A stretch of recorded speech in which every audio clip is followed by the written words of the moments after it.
Hi friends, welcome to our channel Ammi Chutney. இன்னைக்கு Tuesday Twinsல சின்ன வெங்காயத்தை யூஸ் பண்ணி ரெண்டு ரெசிபீஸ் பார்க்க போறோம். ஃபர்ஸ்ட் நம்ம பார்க்க போறது சின்ன வெங்காய தொக்கு ஊறுகாய். இந்த சின்ன வெங்காய தொக்கு ஊறுகாயை 10 நாள் வரைக்கும் ஸ்டோர் பண்ணி வச்சு யூஸ் பண்ணலாம். தயிர் சாதம், முருங்கைக்கீரை கடைசல் இதுக்கெல்லாம் இந்த சின்ன வெங்காய தொக்கு ஊறுகாய் மட்டும் இருந்தால் போதும், வேறு எதுவுமே தேவையில்லை, அவ்வளோ நல்லாயிருக்கும். ரெண்டாவதாக நம்ம பார்க்க போகிறது சின்ன வெங்காய தூள் பகோடா. இந்த பகோடாவை ஈவினிங் டைம் ஸ்நாக்ஸாவோ ஸ்டார்டராகவோ இல்லைனா சைட் டிஷ்ஷாகவும் எடுத்துக்கலாம், நல்லாயிருக்கும். ஃபஸ்ட்டு நம்ம சின்ன வெங்காய தொக்கு ஊறுகாய் எப்படி செய்கிறதுன்னு பார்த்தரலாம். இதுக்கு 1 கப் அளவுக்கு சின்ன வெங்காயம் எடுத்துருக்குறோம். இதை ரஃப்பாக கட் பண்ணிவிட்டு அம்மியில் வச்சு நல்லா தட்டி எடுத்துக்கலாம். வெங்காயத்தை இது மாதிரி தட்டிட்டு சேர்த்தோன்னா தான் அதோட எசன்ஸ்லாம் இறங்கி ஊறுகாய் நல்லா டேஸ்ட்டாக நல்லாயிருக்கும். சப்போஸ் உங்கள்கிட்ட அம்மி இல்லைன்னா பிளெண்டர்லேயோ மிக்ஸி ஜார்லேயோ சேர்த்து ஒரு தடவை மட்டும் ஓட்டி எடுத்துக்கலாம். ரொம்பவும் பேஸ்ட்டாக அரைக்க தேவையில்ல. சின்ன வெங்காயத்தை இந்த பதத்துக்கு தட்டி எடுத்துக்கலாம். ஊறுகாய்க்கு ஒரு பெரிய லெமன் சைஸ் அளவுக்கு சப்பாத்தி புளி எடுத்துருக்கோம். இதை கொஞ்சமாக தண்ணி சேர்த்து புளி தண்ணியை கெட்டியாக கரைச்சி எடுத்துக்கலாம். தாளிப்புக்கு கடுகு உளுத்தம் பருப்போட 1/2 ஸ்பூன் அளவுக்கு வெந்தயமும் சேர்த்துக்கலாம். ஊறுகாய் தாளிப்புக்கு 5 ஸ்பூன் அளவுக்கு எண்ணெய் சேர்த்துக்கலாம். இந்த வெங்காய ஊறுகாய்க்கு கடலெண்ணெய் இல்லைன்னா நல்லெண்ணெய் வேணுனாலும் சேர்த்துக்கலாம். எண்ணெய் காஞ்சதும் கடுகு உளுத்தம் பருப்பு போட்டு தாளிச்சிடலாம். இது கூட நம்ம எடுத்து வச்சுருந்த 1/2 ஸ்பூன் அளவுக்கு வெந்தயத்தையும் சேர்த்துடலாம். வெந்தயம் நல்லா செவந்ததுக்கப்புறமா நம்ம தட்டி வச்சுருக்கிற சின்ன வெங்காயத்தெல்லாம் சேர்த்துடலாம். சின்ன வெங்காயத்தை எண்ணெயில் கொஞ்சம் நேரம் வதக்கிக்கலாம்.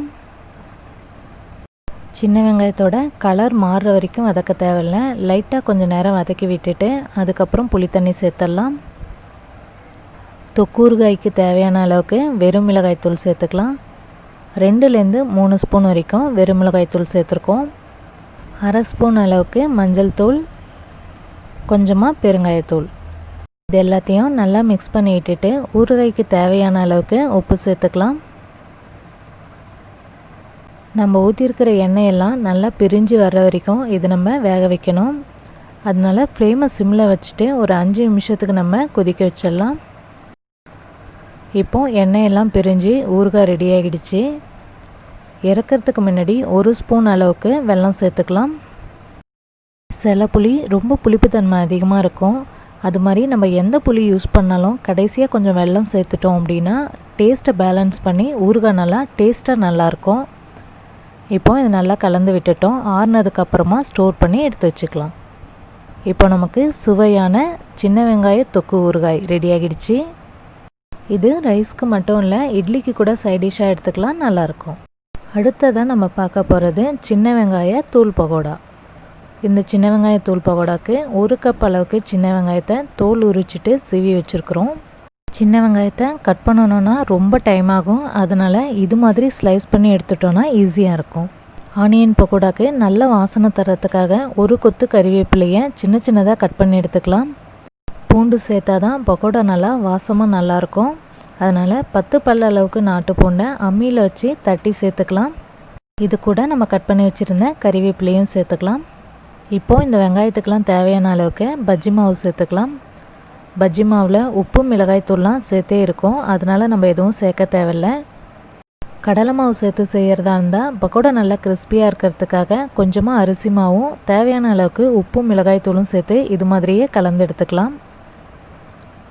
வெங்காயத்தில் ஈரத்தன்மை இருக்கும், அதனால் நிறைய தண்ணி சேர்க்காமல் கொஞ்சம் கொஞ்சமாக தண்ணியை தெளித்து நல்லா கலந்து வச்சுக்கலாம். ஆனியன் பகோடாவில் நல்ல வாசம் தர்றது பூண்டும் கறிவேப்பிலையும் தான். கறிவேப்பிலை நிறைய சேர்க்கறதுனால பகோடா நல்லா வாசமாக நல்லாயிருக்கும்.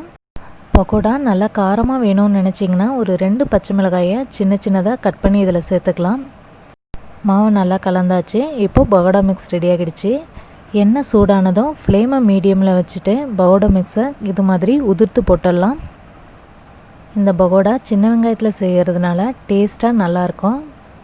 ஒரு பக்கம் வெந்ததுக்கப்புறமா திருப்பி விட்டுடலாம்.